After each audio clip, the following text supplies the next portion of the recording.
الرحیم نحمده ونصلی ونسلم علی رسوله الکریم اما بعد فاعوذ باللہ من الشیطان الرجیم بسم اللہ الرحمن الرحیم یا ایہا الذین آمنوا کتب علیکم الصیام کما کتب علی الذین من قبلکم لعلکم تتقون ایام معدودات فمن كان منكم مريضا أو على سفر فعدة من أيام أخر وعلى الذين يطيقونه فدية طعام مسكين فمن تطوع خيرا فهو خير له وأن تصوموا خير لكم إن كنتم تعلمون اللهم صل على محمد وعلى آل محمد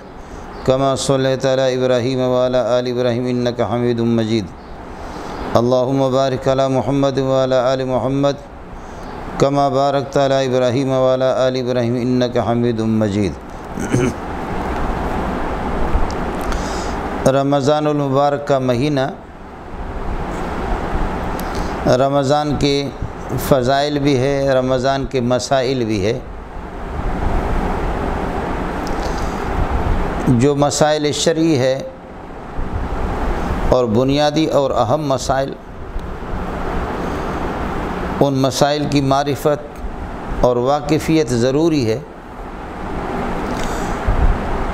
اس کے بغیر بسا اوقات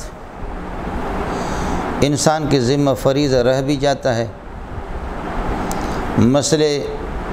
کی ناواقفیت کی بنیاد پر مریض کو اجازت ہے کہ وہ مرض کے دوران روزہ نہ رکھے، اور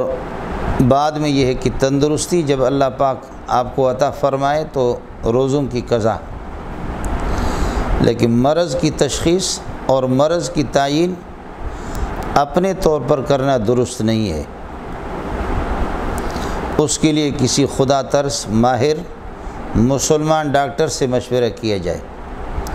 ہمارے ہاں المیہ یہ ہے کہ عام تندرست اور ٹھیک ٹھاک انسان اور طاقتور آدمی، چست قسم کا، وہ بھی اگر ڈاکٹر کے سامنے جائے گا، ڈاکٹروں سے مشورہ کرے گا، تو ہمارے بعض ڈاکٹر حضرات جو آزاد خیال کے ہیں وہ تو کہیں گے آپ کے لیے روزہ تو ان دنوں میں باعث ہلاکت ہے، اور ایسی گرمی میں آپ روزہ نہ رکھیں۔ معمولی قسم کی کوئی تکلیف ہے، مرض کی تفصیل بھی دیکھی نہیں، مرض کی نوعیت بھی مریض سے پوچھا نہیں۔ حالانکہ بعض امراض اور بعض بیماریاں اس قسم کے ہیں کہ روزے سے ان میں تو فائدہ ہو جاتا ہے اور افاقہ ہو جاتا ہے۔ اس لیے کسی خدا ترس ماہر ڈاکٹر سے ان سے مشورہ کیا جائے اور ان کو بتا دیں کہ میرے مرض کی یہ نوعیت ہے، اور خود صاحب البیت ادری بما فیہ مبتلا بھی کو اس کا اندازہ ہے کہ میں روزے کا متحمل ہوں بآسانی، اور کوئی بڑی مشقت اور دشواری کا مجھے سامنا کرنا نہیں پڑے گا، تو پھر ایسی صورت کے اندر یہ ہے کہ وہ روزہ رکھے۔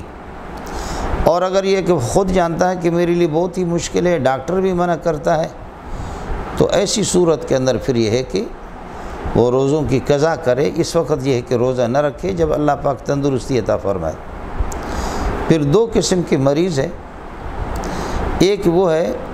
کہ جس کا عارضی اور وقتی مرض ہے اور بیماری ہے، افاقہ اور تندرستی کی توقع ہے،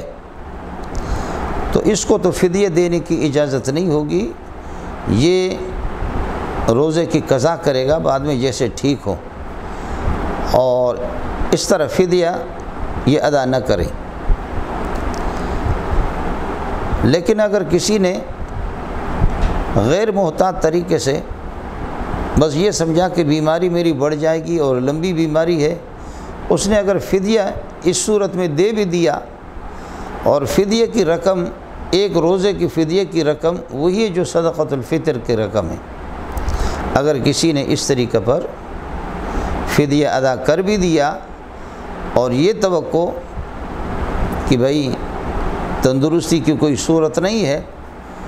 اور بعد میں جیسے ہی فدیہ ادا کرنے کے بعد وہ ٹھیک ہو گیا، یہ فدیہ اس کی طرف سے تبرع اور نفلی شمار ہوگا، اور اس کے ذمہ پر روزہ رکھنا لازم ہوگا۔ دوسرے وہ مریض ہے جو دائم المرض ہے، بعضی بیماریاں اس قسم کی جو کسی طرح انسان کو چھوڑتی نہیں ہے۔ شوگر کی بعض صورتیں اور بعض اقسام اس قسم کے ہیں، وہ انسان کے لیے مہلک ہے اور انسان کے لیے بہت تکلیف دہ ہے، ان میں روزہ رکھنا۔ تو اگر وہ متحمل نہیں ہے اور دائمی مرض ہے اور کوئی تندرستی کی توقع نہیں ہے، تو پھر یہ بندہ فدیہ ادا کر سکتا ہے اپنے روزوں کا۔ لیکن یہ بھی جس کو کوئی توقع تھی بھی نہیں اور ڈاکٹروں نے بھی تشخیص کی کہ بھائی آپ کی تندرستی کی کوئی صورت نہیں ہے، یہ مرض اور یہ تکلیف ہمیشہ آپ کو رہے گی، اس نے فدیہ دے دیا اور یہ بھی اگر ٹھیک ہو گیا تو یہ فدیہ جو ادا کیا ہے وہ تبرع شمار ہوگا اور اس کے ذمہ پر روزوں کی قضا ہوگی۔ بوڑھے قسم کے لوگ، بڑھاپا ایک ایسا مرض ہے جو کسی کو چھوڑتا نہیں ہے۔ بوڑھے اور بوڑھیاں یہ فدیہ ادا کر دیں، ظاہر ہے کہ روزے کی کسی صورت میں متحمل نہیں ہے۔ بعض بوڑھے تو ہوتے ہیں ایسے طاقتور، ہمارے ہاں ہماری مسجد میں ہی خود بوڑھا ہے کہ اس کے پوتے ہی ان کی داڑھیاں سفید ہو چکی ہے، لیکن وہ پوتے اتنے طاقتور نہیں ہے روزہ اور تراویحوں میں، اور وہ بوڑھا بالکل جوان بھی ان کو سلام پیش کرتے ہیں کہ جوان بھی ان کے سامنے کچھ بھی نہیں ہے، اور وہ دور سے 5 وقت نمازوں کے لیے تشریف بھی لاتے ہیں۔ تراویح میں کھڑے ہو کر کے 1.5 پارہ 2 پارہ وہ تراویحاں سنتا ہے اور روزہ بھی رکھتا ہے، روزوں کا اہتمام بھی کرتا ہے۔ تو اس قسم کے بوڑھے بھی ہیں، لیکن جو بوڑھے عاجز اور کمزور ہوں اور اسی طرح بوڑھی خواتین اور کسی طرح متحمل نہ ہوں تو وہ فدیہ ادا کرے، ان کے لیے اجازت ہے۔ اور اللہ پاک کا غرض اور اللہ کی مقصد یہ نہیں ہے کہ کسی طرح انسان اپنے آپ کو ہلاکت میں ڈال دے۔ حاملہ خواتین، پیٹ میں جب بچہ ہو اور ان کے لیے بھی ڈاکٹر کی تجویز کے مطابق روزہ رکھنا باعث پریشانی اور تکلیف دیں تو وہ بھی روزہ کو مؤخر کر سکتی ہے کہ جب ان کا یہ عارضہ، اس عارضے سے جیسے فارغ ہو جائیں تو بعد میں روزوں کی قضا کرے گی۔ دودھ پلانے والی خواتین اگر روزہ رکھیں گے اور اس بات کا اندیشہ ہے اور حقیقتاً ہے بھی اسی طرح کہ اگر روزہ رکھیں گے تو ایسی صورت کے اندر چھاتی میں دودھ بھی نہیں آئے گا اور بچے کے لیے باعث نقصان ہے، تو اور متبادل اس کا، جیسے آج کل پاؤڈر وغیرہ متبادل بہت ہی بچوں کے لیے دودھ کی جگہ پر بہت سی چیزیں آ گئی ہیں، لیکن شیرخوار بچہ ہے اور اس کی والدہ کو خطرہ ہے اور متبادل غذا اس کو موافق بھی نہیں آتا، متبادل یہ پاؤڈر وغیرہ، تو یہ خاتون بھی روزے کو مؤخر کر سکتی ہے اور بعد میں یہ کہ اس کی قضا یہ کہ اس کے ذمہ پر یہ ہے کہ لازم ہوگی۔ نابالغ بچے جو قریب البلوغ ہوں، بہتر یہ ہے اور ان کے ورثاء کے ذمہ بھی یہ بات ہے کہ ان سے روزہ رکھوا لیں۔ بچے طاقتور ہے، قریب البلوغ ہے، جبکہ بالغ نہیں ہے تو روزہ ان کے ذمہ واجب تو نہیں ہے، لیکن تاہم یہ ہے کہ ان سے روزہ رکھوایا جائے اور اس کی پریکٹس اور اس کی تمرین ان سے کرائی جائے۔ بلوغیت سے کچھ دن پہلے ہی اگر وہ روزہ رکھیں گے، بالغ ہونے کے بعد انشاءاللہ اس کی توفیق ہوگی، اور اگر ابتدائی سے ان کی عادت اس قسم کی بنی ہے تو عین ممکن ہے کہ بلوغیت کے بعد بھی وہ روزوں کا اہتمام نہ کریں۔ اس لیے جو بچے تکڑے ہوں اور طاقتور ہوں، قریب البلوغ ہوں،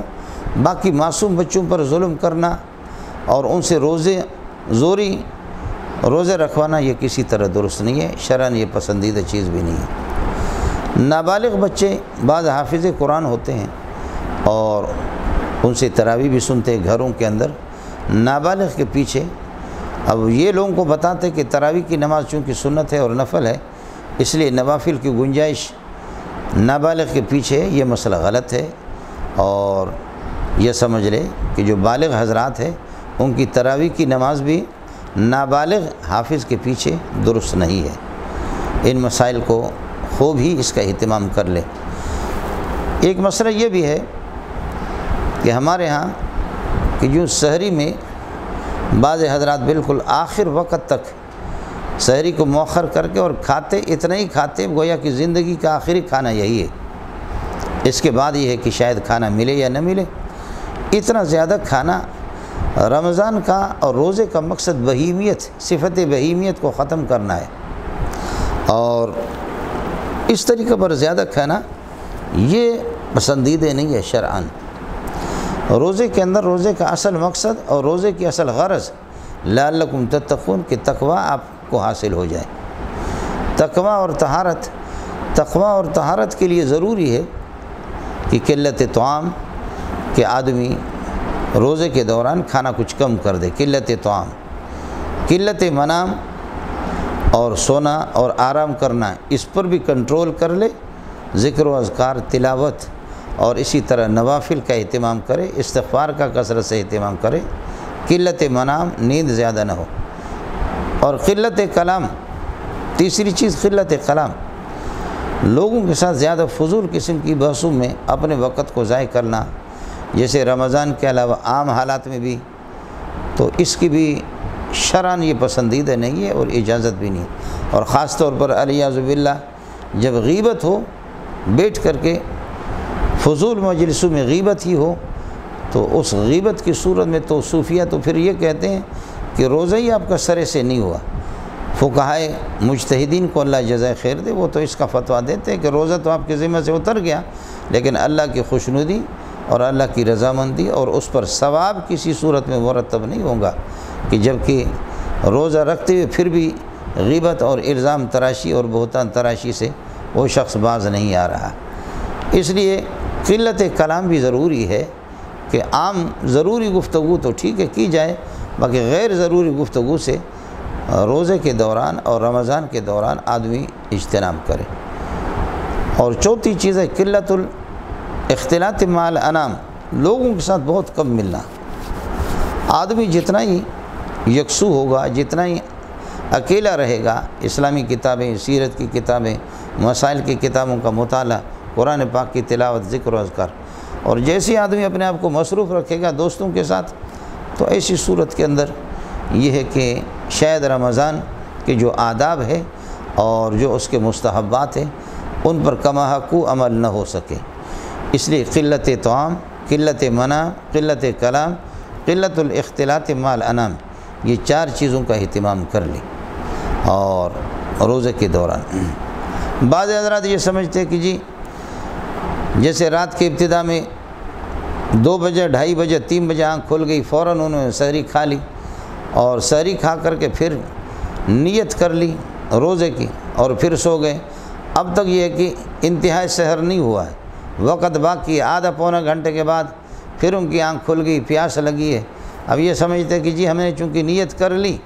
اور وقت اگرچہ باقی ہے، نیت روزے کی کر لی ہے، اب ہمیں دوبارہ پانی پینے کی اجازت نہیں ہوگی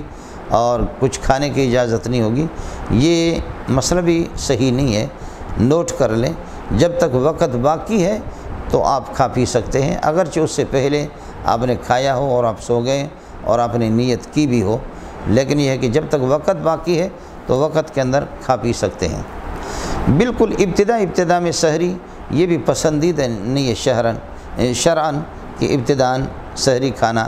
اور بالکل آخر میں کہ بالکل مشتبہ وقت داخل ہو جائے کہ یا صبح صادق ہو گئی ہے یا صبح صادق ہونے کو ہے، اور یہ ہے کہ سحری کے بالکل آخری وقت ہے،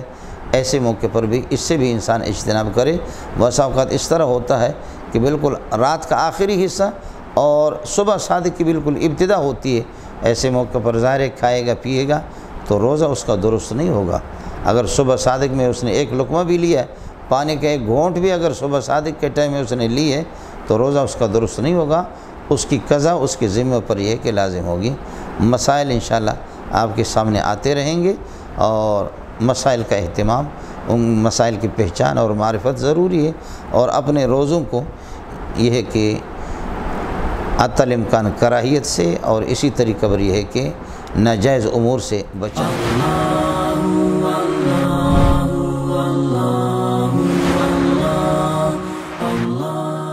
کچھ سوالات ہیں جو مختلف ساتھی کرتے رہتے ہیں۔ سوال یہ ہے کہ عشاء کی نماز اور تراویح گھر پر ادا کرتے ہیں، کیا اس کے لیے اذان دینا ضروری ہے یا نہیں؟ محلے کی مسجد آپ سے قریب ہے اور اذان ہو گئی ہے تو اس اذان پر بھی اکتفا جائز ہے، اور اذان اگر دے دیں تو یہ زیادہ بہتر ہے، اس کی بھی اجازت ہے، اور بہتر یہی ہے کہ آپ خود بھی اذان دے دیں اپنے گھر پہ۔ عبدالحق زیتونی صاحب فرماتے ہیں کہ کیا آن لائن نماز پڑھنا جائز ہے یا نہیں؟ کسی طرح بھی آن لائن نماز پڑھنا درست نہیں ہے، جبکہ امام کا مکان الگ ہو اور مقتدیوں کا الگ ہو، وحدت مکان اور اتحاد مکان نہ ہو، درست نہیں ہے۔ بس یہ تو سہولت پسند قسم کے سرکاری حضرات اور انگریزی مزاج کے جو حضرات ہیں وہ تو اب کوشش بھی کر رہے ہیں کہ سعودیہ کے اندر بھی ٹیلی ویژن لگے، پورے سعودیہ والے اسی پر نماز پڑھیں، پاکستان والے یہ کہ اسی پر نماز پڑھیں، اور پاکستان میں بھی اس قسم کا ایک فساد ہے، اور یہ بھی ایک تحریک چل رہی ہے، کوشش ہو رہی ہے۔ ائمہ کو فارغ کر دیں، تمام مساجد سے مؤذنین کو فارغ کر دیں، ٹیلی ویژن پر اذان بھی ہوگی اور ٹیلی ویژن پر یہ کہ جماعت بھی ہوگی، یہ بھی ایک کوشش ہے۔ اور یہ بھی کوشش ہے کہ خواتین بھی امامت کر لیں، مرد حضراتوں کے پیچھے نماز پڑھیں، یہ بھی کوشش ہو رہی ہے۔ یہ وہ حضرات ہیں جو آزاد خیال قسم کے لوگ ہیں۔ آن لائن یہ کہ نماز یہ عرض کیا کہ درست نہیں ہے، اور خاص طور پر یہ کہ ہاں بعض جگہوں میں جیسے ٹیلی ویژن لگائے وہی ایک مسجد ہے، پہلے تو اس لعنت کو یہ کہ وہاں پر لگائیں بھی نہیں، لیکن وہاں اگر کسی کی نگاہ پڑ جاتی ہے جیسے آگے امام صاحب ہے، اس میں تو کوئی مسئلہ نہیں ہے، نماز ہو جائے گی۔ خلیل احمد صاحب شارجہ دبئی سے فرماتے ہیں جماعت کی نماز میں جب آپ کی 1 یا 2 رکعت باقی ہوں اور بقیہ رکعت میں اگر آپ سے کوئی غلطی ہو جائے کیا سجدہ سہو ہوگا؟ ہاں، ترک واجب یا تقدیم واجب یا تاخیر واجب کوئی واجب چھوٹ گئی، ما بقیہ نماز کے اندر سجدہ سہو ہوگا مسبوق پہ۔ محمد اویس وکاڑا 6 لاکھ کی گاڑی خریدی ہے قسطوں پر، جس کے 4.5 لاکھ قسط بقایا ہے، کیا اس گاڑی پر زکوٰۃ فرض ہے؟ تجارت کی غرض سے آپ نے اگر خریدی ہے تو پھر ظاہر ہے کہ یہ قرضے آپ تجارتی قرضے عام طور پر اس کو منہا کرنے کے لیے ہم بڑے قرضوں کی اجازت تو نہیں دیتے، موجود ہے اس کے قیمت لگا کر اپنے باقی ملکیت کے ساتھ ملا کر کے پورے یہ ہے کہ اپنے ملک میں سے 40واں حصہ آپ یہ ہے کہ ادا کریں گے، تجارت کی غرض سے اگر اس کو یہ کہ خریدا ہے۔ حافظ قرآن جو کسی شرعی عذر کی بنا پر روزہ نہ رکھ سکتا ہو، کیا وہ تراویح پڑھا سکتا ہے؟ عمیر صاحب کمبو رحیم یار خان سے۔ شرعی عذر کی بنیاد پر روزہ نہ رکھ سکتا ہو، بالغ ہو، بہرحال یہ ہے کہ روزہ رکھتا ہے، اور یہ شرعی عذر ہے جس کی بنیاد پر وہ روزہ نہیں رکھتا، اور باقی ایسا عذر اس میں طہارت کا بھی اہتمام ہو، بشرطے کہ یہ کہ اس میں وضو اس کا برقرار رہے، بالغ ہو، تراویح پڑھائیں، فرض پڑھائیں، وہ پڑھا سکتا ہے۔ لیکن یہ کہ اگر عذر نہیں ہے، ویسے روزہ نہیں رکھتا ہے تو فاسق ہے، اور فاسق کے پیچھے نماز پڑھنا کراہیت تحریمی ہے، لیکن اگر پڑھ لیں گے تو پھر بھی نماز ہو جائے گی۔ باقی کوئی عذر ہے تو ایک الگ مسئلہ ہے، بالغ آدمی ہے جس قسم کا بھی۔ صلاح الدین ملتان سے فرماتے بعض حضرات کا ہمارے حنفی لوگوں پر یہ اعتراض ہے، رمضان المبارک میں آپ کی فجر کا وقت تبدیل کیوں ہو جاتا ہے؟ یعنی آپ لوگ اول وقت میں کیوں ادا کرتے ہو؟ جائز ہمارے ہاں ہے، ائمہ ثلاثہ کے ہاں جو اختلاف ہے کہ فجر بالکل ابتدائی وقت میں غلس میں پڑھی جائے، یا یہ کہ اسفار روشنی کر کے کچھ تاخیر کر کے تاخیر سے پڑھے۔ حنفی اس کو افضل قرار دیتے ہیں، اور ائمہ ثلاثہ غلس ہی کو افضل قرار دیتے ہیں۔ حرمین میں اور بلاد عرب کے اندر حنفیہ کو ہم خود یہی بتاتے ہیں کہ چونکہ جائز تو ہے، یہ اختلاف اولا اور غیر اولا کا ہے، لیکن رمضان میں پوری رات تراویح میں اور نوافل میں انہوں نے یہ کہ اس کا اہتمام کیا، اور سحری کے لیے آدھی رات کو اٹھے ہیں اور آرام ان کو بہت کم ہو گیا ہے، تو اس وجہ سے یہ ہے کہ لوگوں اب 2 صورتیں ہیں کہ جیسے وقت داخل ہو گیا فجر کی نماز پڑھیں، اور دوسری صورت یہ ہے کہ یہ سو جائیں، تھکے ہوئے رات کے تراویح اور سو جائیں، اور پھر یہ کہ کچھ اسفار کا انتظار کرے اور اسفار میں اور روشنی میں نماز پڑھے، یہ لوگ کر بھی نہیں سکتے، فجر کی نماز جماعت سے ان سے رہ جاتی ہے۔ تو اس سے بہتر یہ ہے کہ بالکل ابتدائی وقت میں جو جماعت سے پڑھی جاتی ہے اس کی اجازت ہے۔ حنفی اس کو ناجائز کہتے نہیں ہے، اور ائمہ ثلاثہ کے ساتھ جو ان کا اختلاف ہے یہ صرف اولا اور غیر اولا، افضل غیر افضل کے، حرمین میں اور دیگر بلاد عرب کے اندر حنفی خود اس پر یہ ہے کہ عمل پیرا ہے، اور یہ ناجائز اور جائز کا اختلاف ہی نہیں ہے۔ اللہ تعالیٰ آپ کا حامی ہو، اللہ آپ کا ناصر ہو، ہمارے روزوں کو، تراویحوں کو، مجاہدہ اور ریاضت کو اپنی بارگاہ میں قبول فرمائے۔